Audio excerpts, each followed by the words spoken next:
নমস্কার বন্ধুরা, আমি Lima. Welcome to my channel Lima's at home cooking. আশা করি সবাই ভালো আছেন।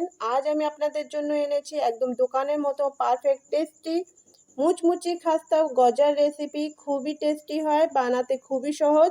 তাহলে চলুন রেসিপিটা শুরু করা যাক। এই রেসিপিটা তৈরি করার জন্য আমি নিয়ে নিচ্ছি এখানে 2 কাপ ময়দা। ওজনে যদি বলি তাহলে এখানে 250 গ্রাম ময়দা হবে।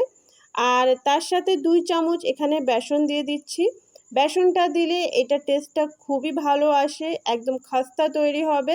আর তার সাথে 1/4 কাপ এখানে রিফাইন্ড অয়েল ইউজ করছি। তো এখানে রিফাইন্ড অয়েলটা দেওয়ার পর আমি এখানে দিয়ে দিচ্ছি সামান্য একটু লবণ। লবণটা আপনারা না দিলেও চলে, তবে একটু সামান্য দিলে মিষ্টির সাথে খুবই ভালো যায়। তো যারা পছন্দ করেন তারা দেবেন। আর এখন সব কিছুকে ভালো করে মশকে নিতে হবে সুন্দর করে, যেন তেল আর যা যা এখানে আমরা উপকরণগুলো নিয়েছি সব যেন ভালো করে মিক্স হয়ে যায়।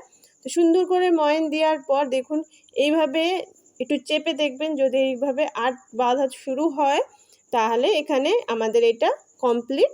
আর এখানে আমি নিয়েছি 1/2 কাপ জল নিয়েছি। আর এই জল অল্প অল্প পরিমাণে আমি এখানে অ্যাড করব, একবারে কিন্তু দেবেন না, অল্প অল্প করে। আর একদম হালকা সফট হাতে এই ডোটাকে তৈরি করতে হবে। আমরা যেমন লুচি বা রুটির আটা জোরে জোরে চেপে চেপে সুন্দর করে করে মাখিয়ে নিই, সেরকমভাবে কিন্তু একদম মাখানোর প্রয়োজন নেই। একদম শুধুমাত্র আটাটা সব এক জায়গায় হয়ে যাবে এরকমভাবেই এটাকে মাখিয়ে নিতে হবে। তো আমার সব ময়দাটা এক জায়গায় কালেক্ট হয়ে গেছে আর এইভাবে একটা ডো তৈরি হয়ে গেছে। এটাকে আমি একদমই প্লেন কিংবা একদম স্মুথ করে মাখিয়ে নেইনি, দেখলে নিশ্চয়ই বুঝতে পারছেন এর গায়ে কতটা ক্র্যাকস আছে। তো এখন এটাকে এইভাবেই আমি 5 মিনিটের জন্য ছেড়ে দেব। আর তার সাথে আমি এখানে একটা ছোট কাজ করে নিচ্ছি। এখানে আমি 1 কাপ চিনি আর তার সাথে 1/2 কাপ জল অ্যাড করে দিলাম সসপ্যানে। তো সসপ্যানটা একটু গরম হয়ে গেছিলো, এই জন্য একটু ধোঁয়া বেরিয়ে এসছে, তবে কোনো সমস্যা নেই। আর এখন আমি চিনিটাকে গলে যাওয়া পর্যন্ত অপেক্ষা করছি। কিছু সময় জাল দিয়ে নেওয়ার পর এখন আমি চেক করে নেব এখানে। এটা কিন্তু অনেকটাই ঘন হয়ে গেছে। আর এখন দেখুন এটাকে আমি একটু হাতার পরে একটু ঠান্ডা হয়ে গেলে এখানে হাত দিয়ে আমি একটু চেক করে নিচ্ছি।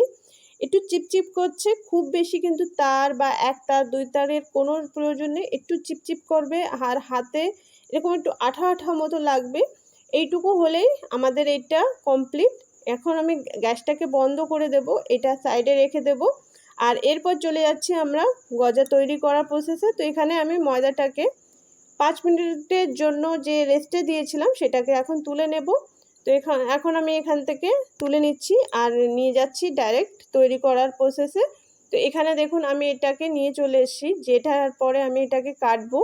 তো এখানে আমি প্রথমে হাত দিয়ে এইভাবে একটু মেলে দিচ্ছি এটাকে।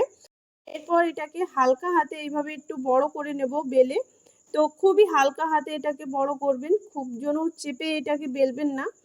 আর এরপর দেখুন আমি এটাকে কতটা ঠিক রেখেছি, আপনারা চাইলে এর থেকেও মোটা রাখতে পারেন, তবে আমি একটু মোটা কম রেখেছি। আপনারা যতটা মোটা রাখবেন গজাটা ততটাই মোটা হবে, যেরকম মার্কেটে হয়। তো আমি একটু পাতলা করেই রেখেছি। তো এরপর সাইডগুলো আমি একটু কেটে আলাদা করে নিচ্ছি যাতে শেপটা ভালো আসে। আর এরপর মাঝের থেকে একটা কাট দিয়ে আমি লম্বা লম্বা করে গজা আজ তৈরি করব। তো এইভাবে পাতলা পাতলা করে আমি যে একই শেপে সবগুলো গজা কেটে নেব। এইভাবে দেখুন কতটা থিকনেস আছে, দেখলেও নিশ্চয়ই বুঝতে পাচ্ছেন। তো আপনারা চাইলে এতটা কিংবা এছাড়া একটু মোটাও করতে পারেন বা আরেকটু মোটা করতে পারবেন। তো গজাটা বানানো কাটা এই পর্যন্ত কিন্তু খুবই সহজ, তবে গজাটাকে ভাজাটাই হচ্ছে মেন প্রসেস। সেখানেই অনেকে ভুল করে ফেলেন, এই জন্যে কিন্তু গজা খাস্তা হয় না বা গজার গায়ে যে ক্র্যাকসগুলো আসে সেগুলো ভালো করে তৈরি হয় না, ভিতর পর্যন্ত রস যায় না। তো সেই জিনিসটা আমি আজ আপনাদেরকে বুঝিয়ে দেখিয়ে দেব। তো দেখুন যে সাইডগুলো আমি কেটে বাদ দিয়ে রেখেছিলাম সেগুলোকেও আমি এইভাবে ছোট করে টুকরো করে নিচ্ছি, এগুলোকেও আমি ভাজা করে নেব। আর এরপর কড়াইতে তেল দিয়ে দিচ্ছি। আর কড়াইতে তেল দিয়ে কিন্তু একদমই গরম করলে চলবে না, একদম ঠান্ডা তেলেই দিয়ে দিতে হবে। গ্যাসটাকে জাস্ট অন করে এবার গজাগুলোকে দিয়ে দেবেন আর জালটাকে একদম লো করে দিতে হবে। হ্যাঁ, একদম লো করে রাখতে হবে। যত সময় ভাজা করবেন তত সময় কিন্তু একদম লো ফ্লেমেই রাখতে হবে। আর এইভাবে গজাটাকে হালকা হাতে এইভাবে নাড়িয়ে চাড়িয়ে নেবেন। প্রথমে কিন্তু এখানে হাতা, খুন্তি, চামচ কিচ্ছু দিতে যাবেন না। এইভাবে কড়াই ধরে একটু একটু ঝাঁকিয়ে নেবেন, যাতে তেলটা সারা জায়গায় পুরোটা গজার উপরে নিচে সব জায়গায় ভালো করে যায়। আর যদি মনে হয় তেলটা গরম হয়ে গেছে, তেলটাকে গ্যাসটাকে একদম বন্ধ করে দেবেন। আপনার জালটাকে একদম বন্ধ করে তেলটাকে একদম ঠান্ডা করে তারপরেই কিন্তু গজাগুলোকে ছেড়ে দেবেন। তাহলেই এই গজাগুলো এইভাবে ক্র্যাকস আসবে, ভিতর পর্যন্ত খাস্তা হবে আর ভালো করে ফুলবে। আর দেখুন আমার এই প্রত্যেকটা গজার গায়ে সুন্দর ক্র্যাক মতো চলে এসছে, একদম খাস্তা হয়ে গেছে। আর এইভাবেই আমি আস্তে আস্তে এটাকে উল্টে পাল্টে ভাজা করে নেব। আচ্ছা, এক পিঠ যত সময় না ভালো করে একটু শক্ত ভাব আসবে তত সময় কিন্তু পাল্টাতে যাবেন না। কিছু সময় রেখে একটু যখন শক্ত হয়ে যাবে তারপর আস্তে আস্তে এপিঠ ওপিঠ করে একদম গোল্ডেন ব্রাউন আসা পর্যন্ত আপনারা ভালো করে ভেজে নেবেন। আপনারা চাইলে আরও ডার্ক করতে পারেন, তবে এই পর্যন্ত যথেষ্ট। তো আমার এগুলো প্রায় ভাজা হয়ে গেছে। আমি আরেকটু নাড়াচাড়া দিয়ে হাফ মিনিট মতো আর একটু নাড়াচাড়া দেবো, আর এরপরেই এগুলোকে তুলে নেব। তো এগুলো আমার ভাজা কমপ্লিট, আমি একবারেই তুলে নিচ্ছি। তো একবারে আসলো না, কটা পড়ে গেছে। তো দেখুন কত সুন্দর কালার এসছে আর একদম খাস্তা মুচমুচে তৈরি হয়েছে। আর এইভাবেই আমি যে কটা ছিল সবগুলো একবারেই কিন্তু ভেজে নিয়েছি, আর যেগুলো সাইডগুলো ছিল সেগুলো পরে ভেজে নিয়েছি। আর এখন এই গরম গরমই আমি এই যে ঠান্ডা চিনির রসটা ছিল সেখানে আমি ডিপ করে দিচ্ছি। গজাগুলোকে গরম গরমই দিয়ে দিতে হবে, আর চিনির রসটাকে কিন্তু ঠান্ডা করে নিতে হবে, এটাও একটা নিয়ম। তো এইভাবে আপনারা এই প্রসেস করেই এই গজাগুলো একদম মার্কেটের মতো তৈরি করে নিতে পারেন।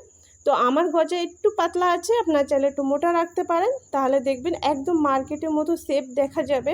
চিনির রসে 5 থেকে 10 মিনিটের জন্য ডিপ করে রেখে দিয়ে এরপর আমি দেখুন অন্য একটা পাত্রে এগুলোকে বের করে নিচ্ছি। আপনারা যত বেশি মিষ্টি খেতে চান তত একটু বেশি সময়ের জন্য রেখে দেবেন চিনির রসে, তাহলে এটা পুরোপুরি চিনির রসটাকে অ্যাবজর্ব করে নেবে। আর যদি হালকা মিষ্টি খেতে পছন্দ করেন তাহলে দিয়েই 1 থেকে 1.5 মিনিট মতো রেখে আবার তুলে নেবেন। তো দেখুন আমার এখন এটা পুরো খাওয়ার জন্য রেডি। আমি কিন্তু আর লোভ সামলাতে পারছি না। তো আমি আপনাদেরকে একটা ভেঙে দেখিয়ে দিচ্ছি। একদম ভিতর পর্যন্ত কিন্তু রসে একদম ভর্তি হয়ে আছে।